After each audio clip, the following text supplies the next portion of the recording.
of valve is essentially anything used to control flow rate. They could be literally like on off, so either you work with 0% or 100%. They may be also used for control, so you can control literally like 0% open, 20% open, 80% open, half open, or even completely open. They're also used for safety. You need, like, I don't know, maybe to shut down a system or to avoid counterflow. If your flow goes to the left, you don't want to go to the right because it will destroy your pump. And yep, it's also used to decrease the flow rate. Makes sense. So this will definitely increase the friction loss. You don't need to be a genius to know that if you have, let's say, this completely open, it's okay, you have no problems. But once you close a little bit, let's say 30% away, you will have the same people or the same flow passing by and will make friction a factor here. And what does that mean? If you increase friction, you're going to increase the head of the system. What's the head of the system? Is essentially how much power you're going to require to operate that system. We're going to see later that if you close a little bit a valve, you're going to increase the power because the friction increases. That hopefully makes sense. It kind of makes sense that if you are expending more energy in friction, you're going to need more energy in the pump. Okay. Type of valves, there are many types of valves. You can actually watch them right here. This is one type, gate valves, and this is like that diagram from the diaphragm and butterfly and so on.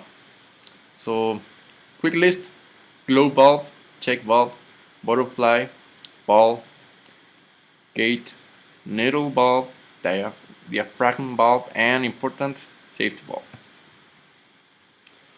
The ball valve is essentially due to the name of this little ball. So you have this ball which is concentric. Actually, if you will see it, you will see that it has a small hole here. So if you move it right to here, you will make it shift to here and it will be closed. You will be actually having the flow here. You won't allow it. You have the flow here, you will have flow. It's pretty basic. For example, here the fluid will encounter this, will crash, and will not be able to cross to the other side. Normally in the industry you will only see this. So you will see this is probably a ball valve, and actually they're nice enough to tell you where the direction goes to on and where it goes to off. Once again, here you can see this hole, fluid can pass by. Globe valve.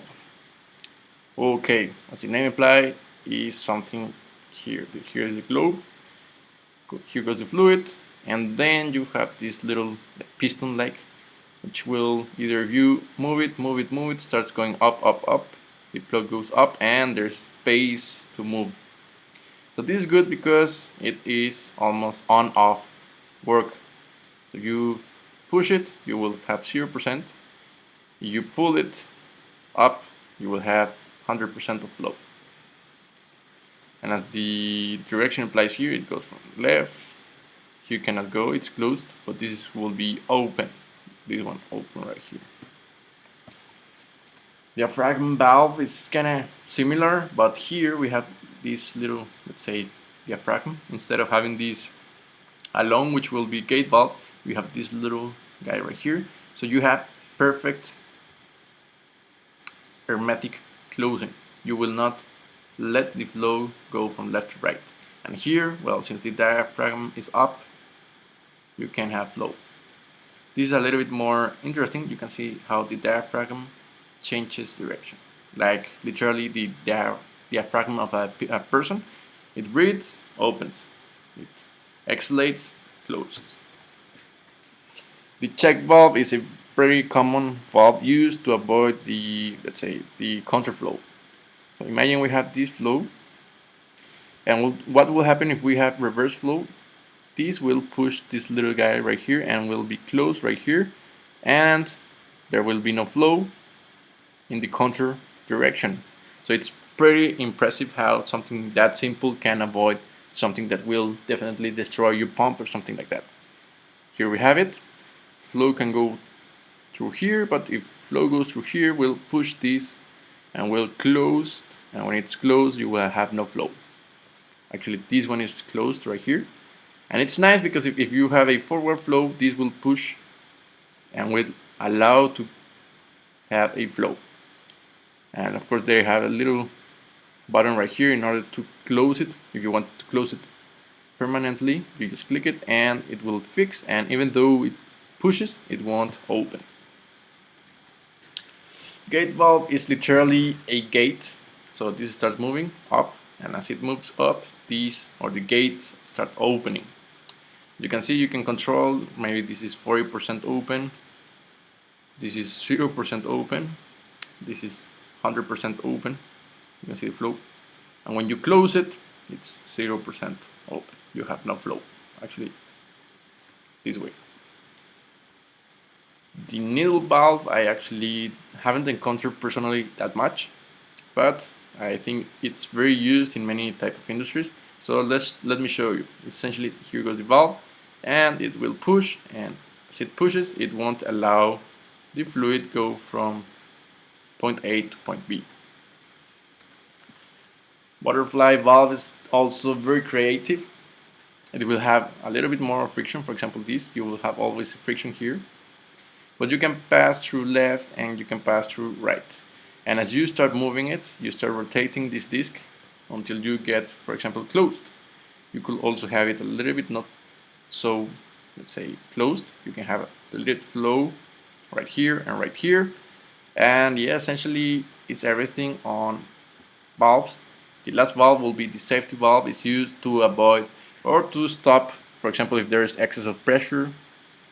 Let's see, here goes the nozzle, disc, spindle, the spring. If there is a lot of pressure, will drop and will stop, and we close the valve. So for example, you will have always flow here until it starts feeling high pressure. The high pressure pushes this, and then this will eject and close the flow right here.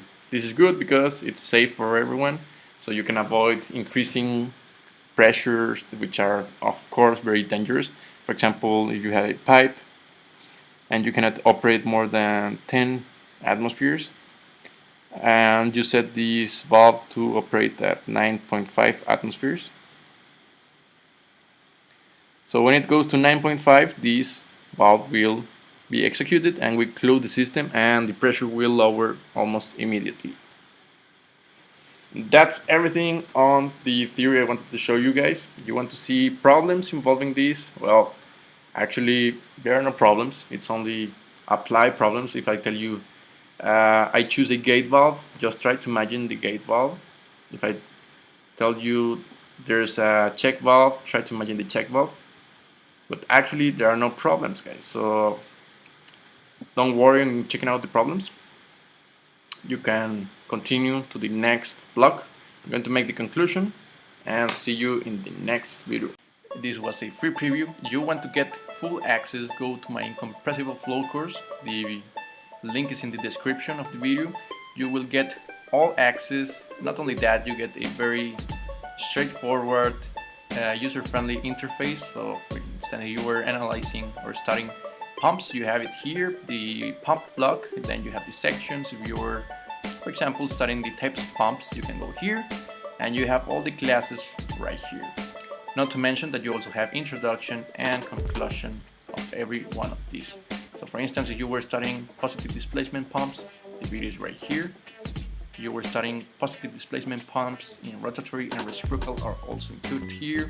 Centrifugal pumps, which is a very important topic in this course, you have it right here.